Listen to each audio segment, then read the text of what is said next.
Potentes terremotos en Venezuela dejan muertos, heridos y graves destrozos. Gobierno declara estado de emergencia. Presidenta encargada de Venezuela, Delcy Rodríguez, aseguró que la economía del país está en crecimiento. La mandataria ofreció cifras de consumo, nuevas marcas y empleos que muestran cómo se está moviendo el país. China alerta a la comunidad internacional. La búsqueda de armas nucleares por parte de Japón constituye una amenaza para la paz del mundo. Abelardo del Espriella se convirtió en el presidente electo de Colombia tras ganar la segunda vuelta presidencial con una mínima ventaja sobre el candidato oficialista Iván Cepeda. Nuevo timonel en los Tigres de Aragua. La FIFA califica al presente mundial como el más exitoso de todos los tiempos y Ronaldo hace historia en la Copa del Mundo.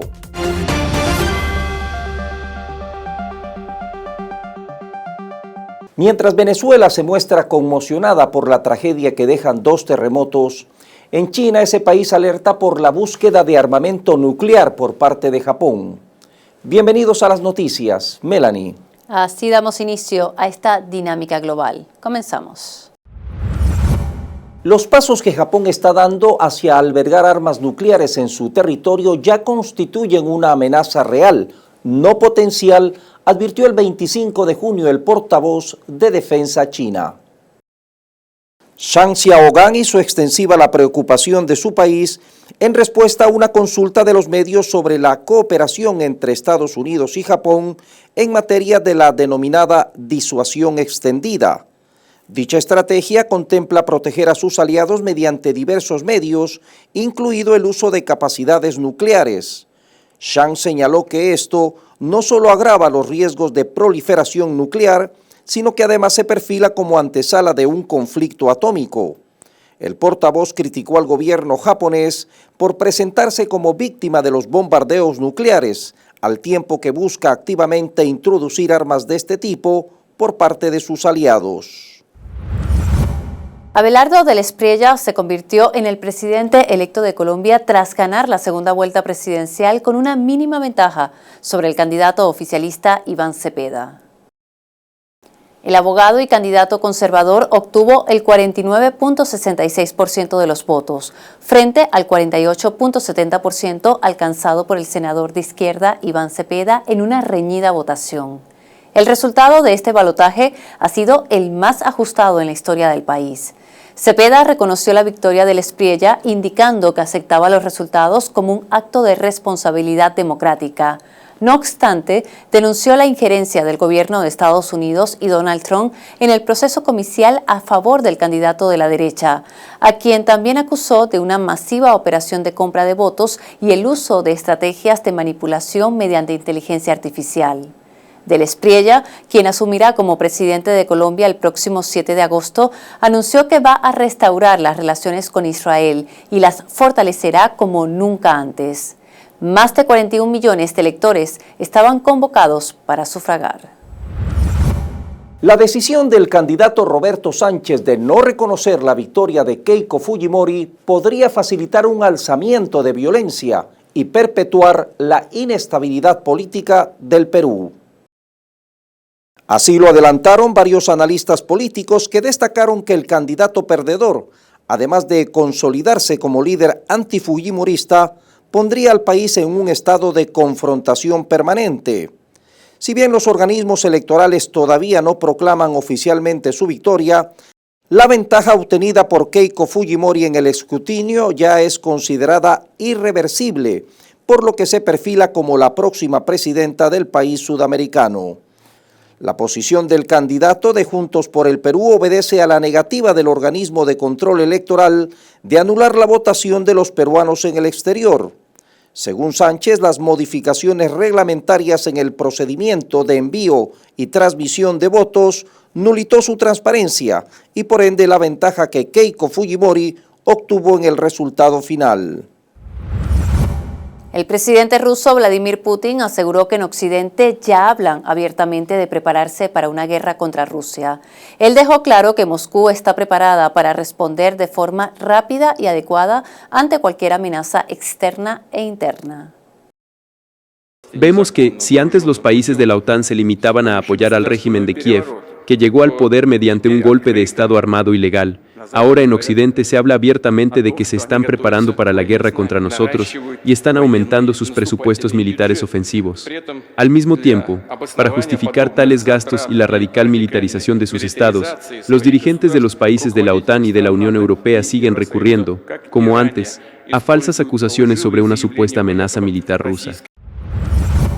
El presidente de Bolivia, Rodrigo Paz, que activó el estado de excepción para poner fin a 7 semanas de protestas, responsabilizó al exmandatario Evo Morales como instigador de la medida.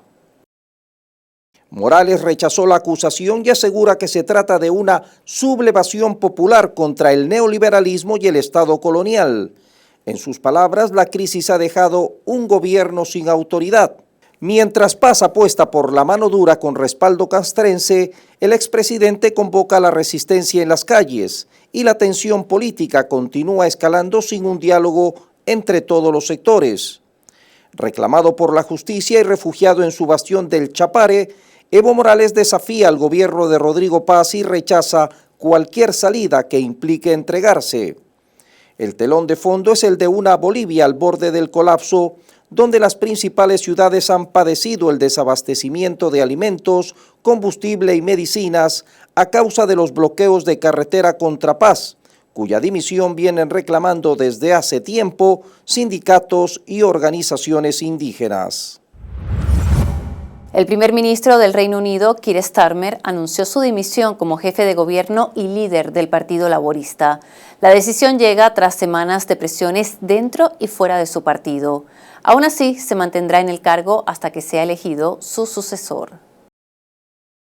La pregunta que se hace ahora a mi partido es si soy la persona más adecuada para liderarnos de cara a las próximas elecciones generales.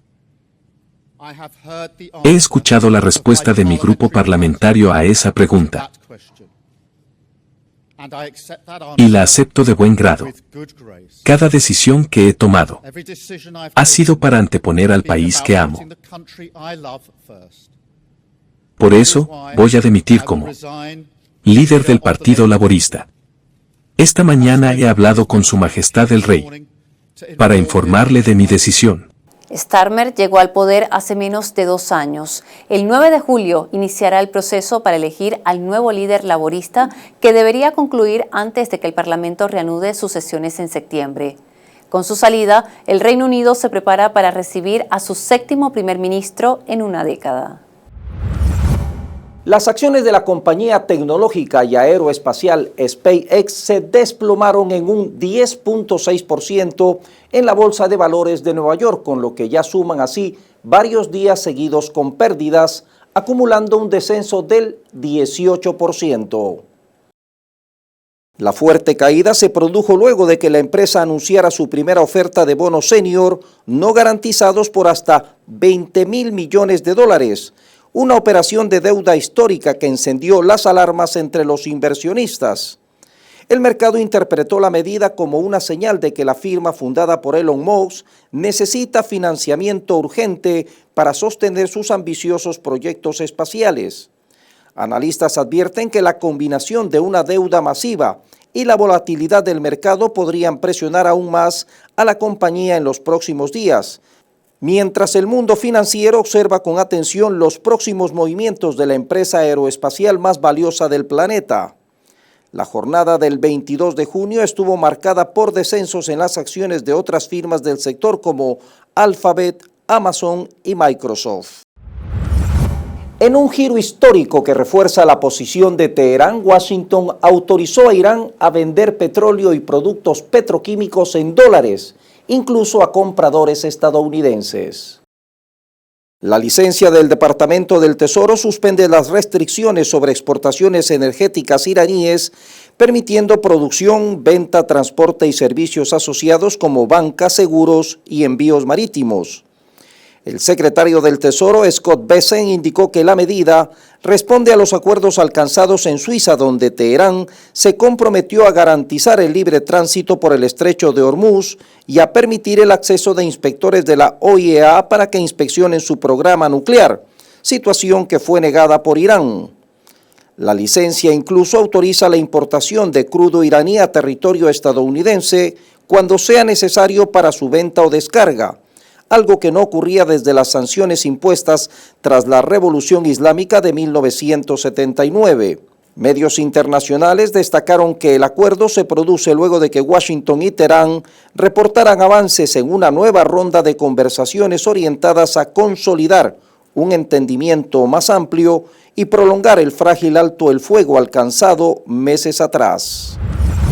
Tras la fuga masiva de casi 200 reos ocurrida el 1 de junio en una cárcel panameña, el presidente José Raúl Mulino dijo que llegó la hora de aplicar modelos duros que, asegura, ya están dando resultados en otros países.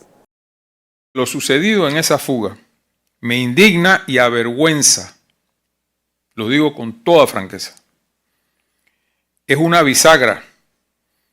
Generaremos los cambios necesarios, primero con los funcionarios que incumplieron su deber y después con una cultura carcelaria que debe cambiar, adaptada a las necesidades actuales de mantener el orden, la disciplina y el aislamiento.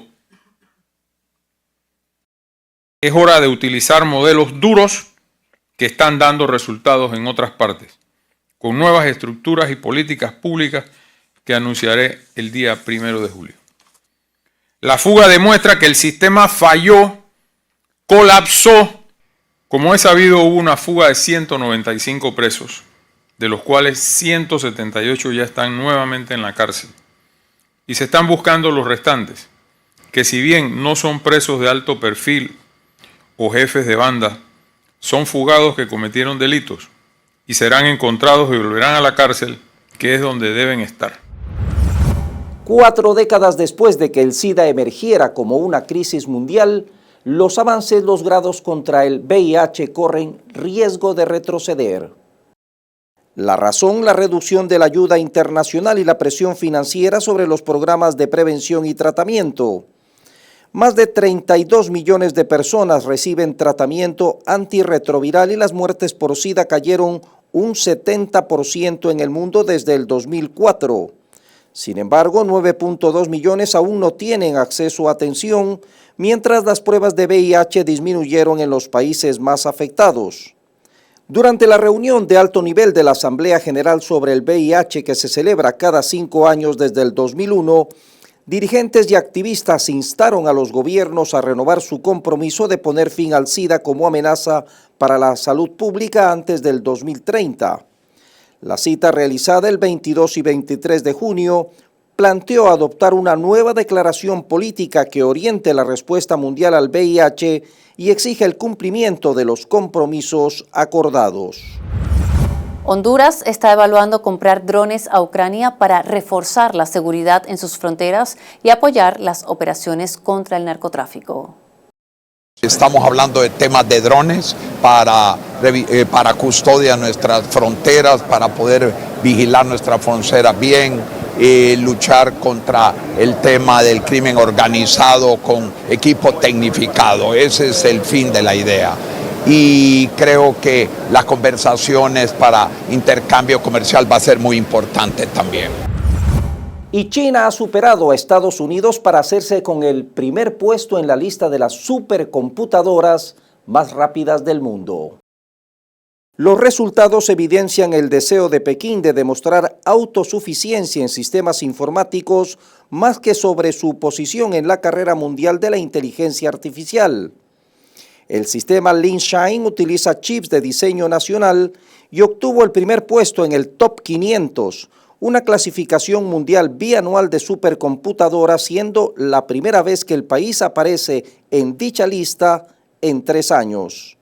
En la edición de junio de 2026 de Top 500, Linshine superó al anterior poseedor del título, El Capitán, una supercomputadora ubicada en el Laboratorio Nacional Lawrence Livermore que el gobierno de Estados Unidos utiliza para desarrollar y mantener su arsenal de armas nucleares. Esta clasificación se produce en un momento en que Estados Unidos y China compiten cada vez más en el campo de la informática avanzada y el presidente estadounidense Donald Trump firma una orden ejecutiva que pretende situar a Estados Unidos por delante de China en el campo emergente de la computación cuántica.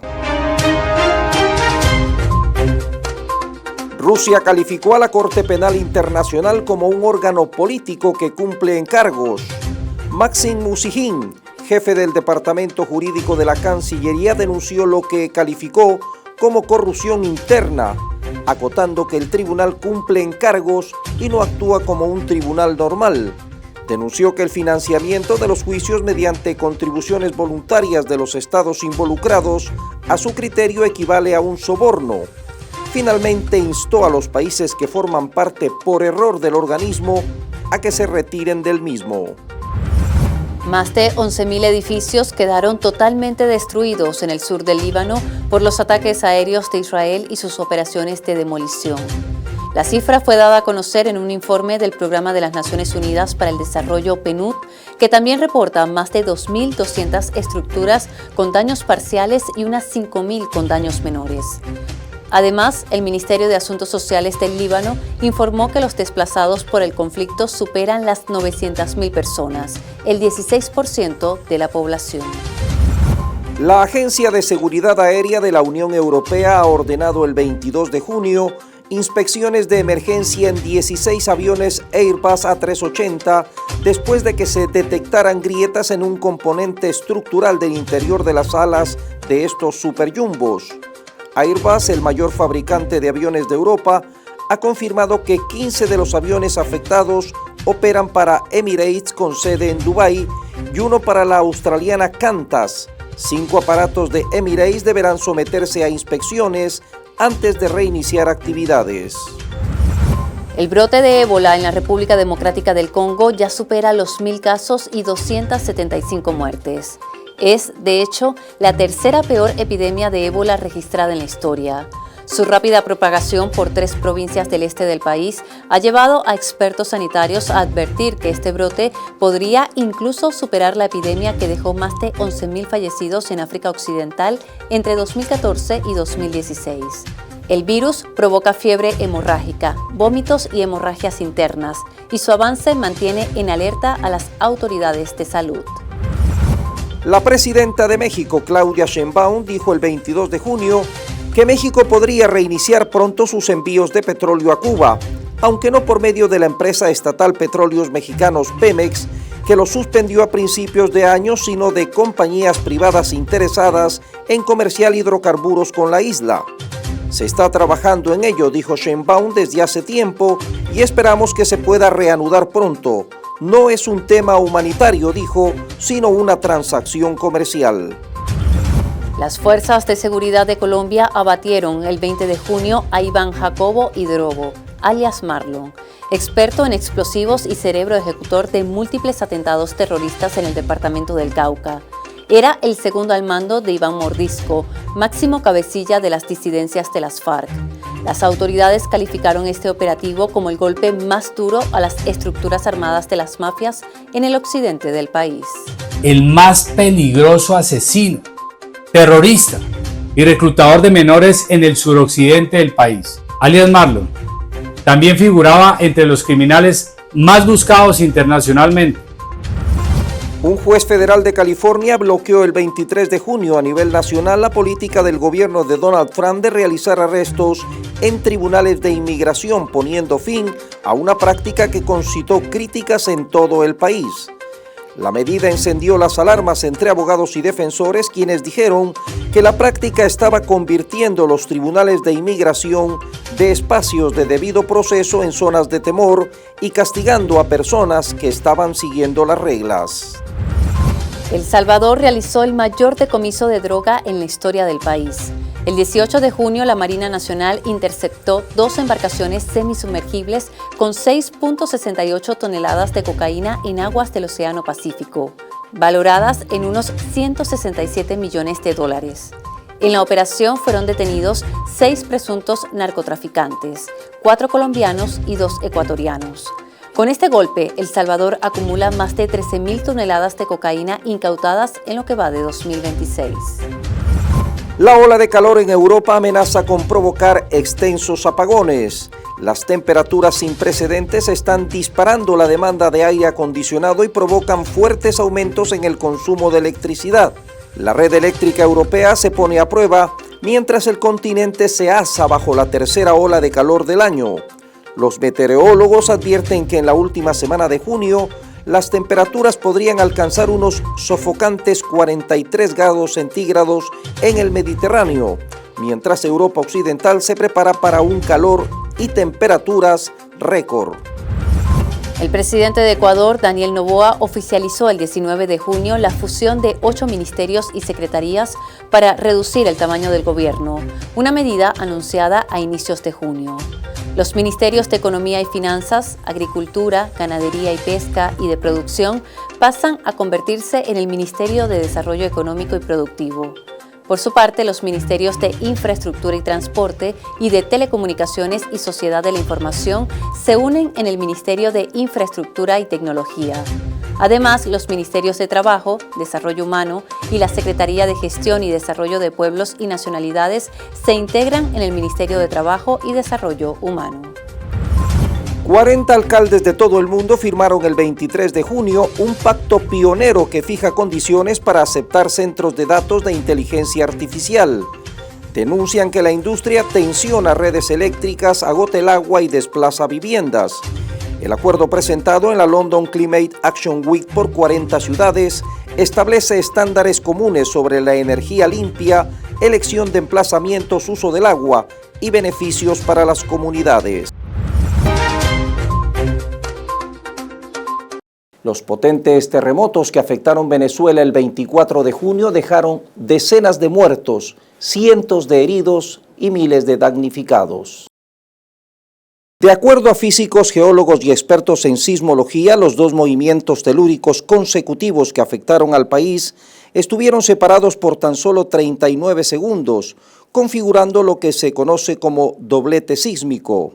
Según el Servicio Geológico de Estados Unidos, el primer temblor tuvo una magnitud de 7.2 grados en la escala Richter, seguido de otro de 7.5. Las rupturas ocurrieron a apenas 10 o 20 kilómetros de profundidad, lo que los hizo mucho más violentos, generando pánico en la población y tornándolos mucho más devastadores. Aviones con equipos de búsqueda y rescate provenientes de Colombia, México, Ecuador, Estados Unidos, España y Qatar y otros países ya han llegado a Venezuela o se encuentran en camino acompañados por especialistas de las Naciones Unidas. La presidenta encargada, Delcy Rodríguez, decretó estado de emergencia el 25 de junio y designó al mayor general Zulbarán Quintero como autoridad única para atender la emergencia. La mandataria pidió calma y solidaridad al país, destacando que los servicios públicos se mantienen, exceptuando el metro de Caracas, el ferrocarril y el servicio de gas. Las clases se suspendieron, igual que toda actividad considerada como no esencial. En el ámbito económico, anunció un fondo inicial de $200 millones para reconstruir hospitales y viviendas y la activación de líneas de crédito con la banca pública y privada para respaldar a los damnificados cuya actividad económica quedó interrumpida. Además, dijo que se otorgará una ayuda económica especial a través del Sistema Patria para quienes perdieron su empleo a causa del sismo.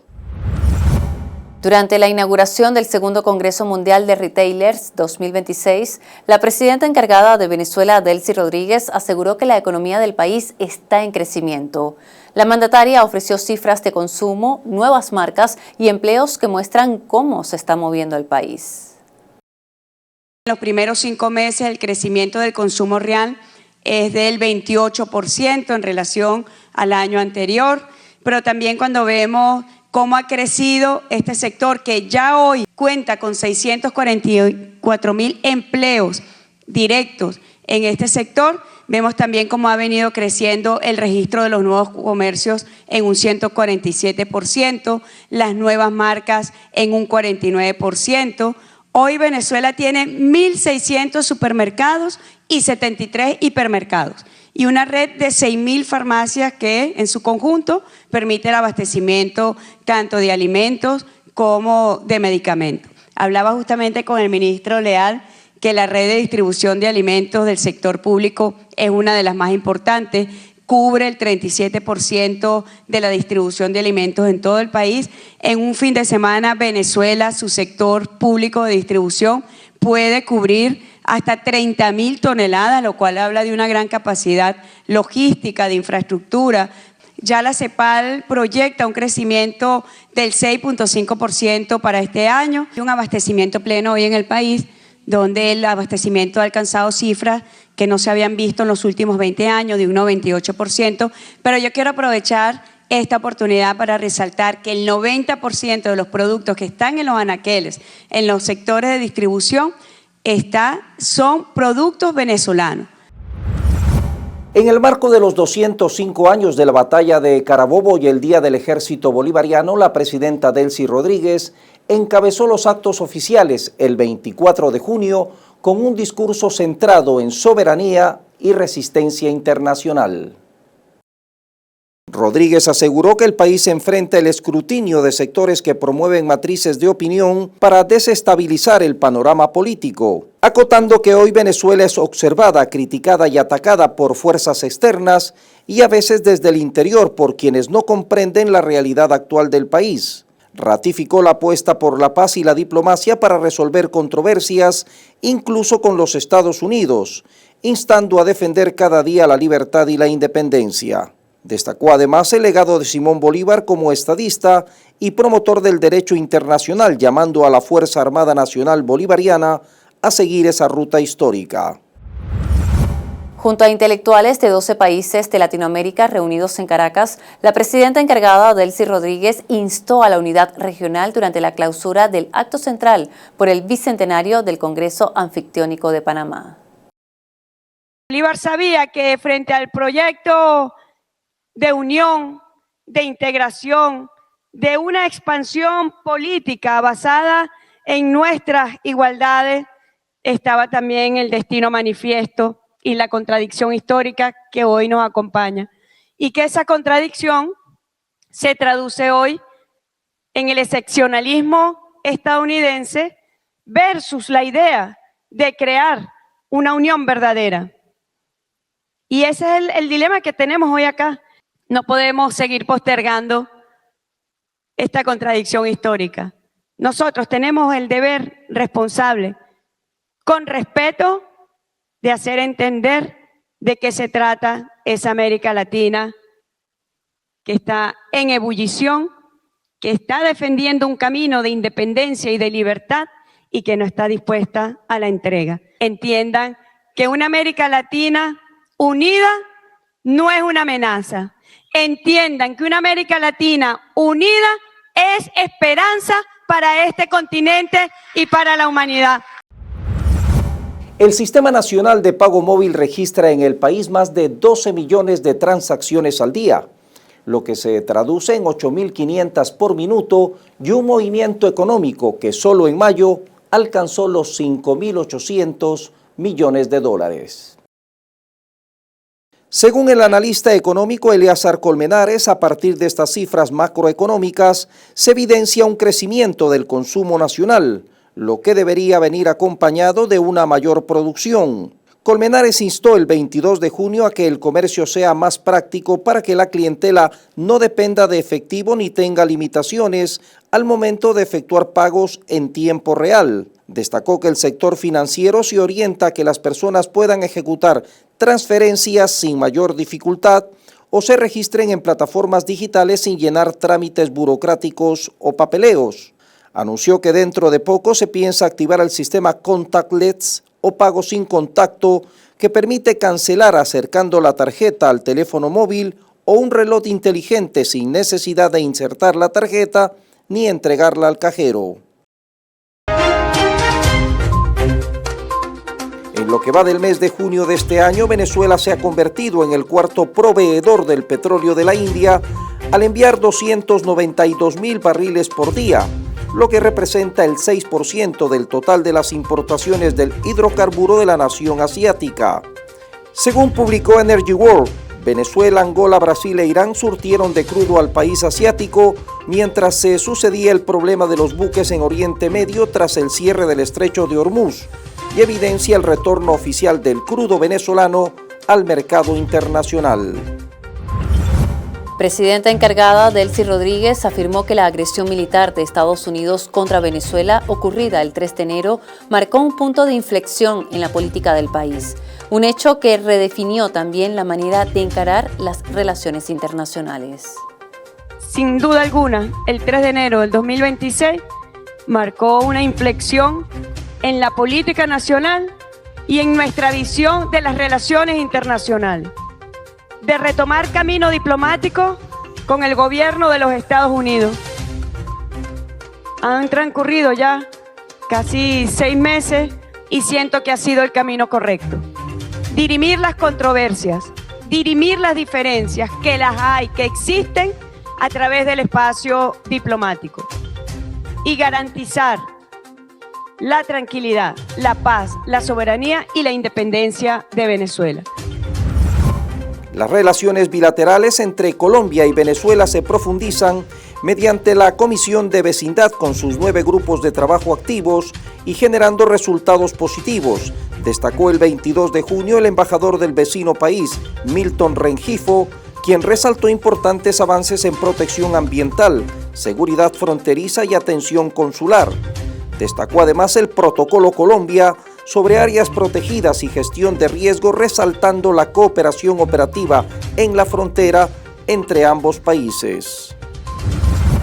En lo que va de 2026, la Asamblea Nacional ha sancionado 9 leyes, todas orientadas a la protección social, al desarrollo económico y a la convivencia en paz. Entre los instrumentos jurídicos aprobados están la Ley de Amnistía, la reforma parcial de la Ley del Tribunal Supremo de Justicia, la Ley del Café y la Ley del Cacao. El Consejo Nacional Electoral CNE puso a disposición de la ciudadanía un sistema digital de consulta. Esto con el fin de facilitar la participación en la segunda Consulta Popular Nacional 2026 del domingo 12 de julio. Esta herramienta tecnológica permite a los votantes verificar los centros de sufragio para ejercer el voto de acuerdo con el circuito comunal al que pertenece y también conocer las propuestas sometidas a consulta. Se puede acceder a la plataforma a través de la dirección consultapopular.cne.gov.be. Venezuela registra una de las tasas de homicidios más bajas de la región, con 1.3 por cada 100.000 habitantes.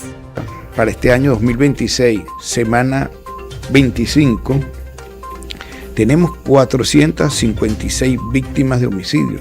Es decir, que hay un universo de menos 57 víctimas de homicidio que el año pasado. Y así hemos ido disminuyendo la cifra. Estamos a 1.3 homicidios por cada 100.000 habitantes. Y estamos ya a mitad de año. El Comité de Postulaciones Judiciales inició el 23 de junio las entrevistas a los profesionales del derecho preseleccionados para ocupar cargos vacantes en el Tribunal Supremo de Justicia, la Inspectoría General de Tribunales y la Escuela Nacional de la Magistratura. El proceso se realiza en el Museo Boliviano con 4 mesas de trabajo que permiten entrevistar a 70 postulantes por día, avanzando en la evaluación integral de sus perfiles. Nuevo timonel en los Tigres de Aragua.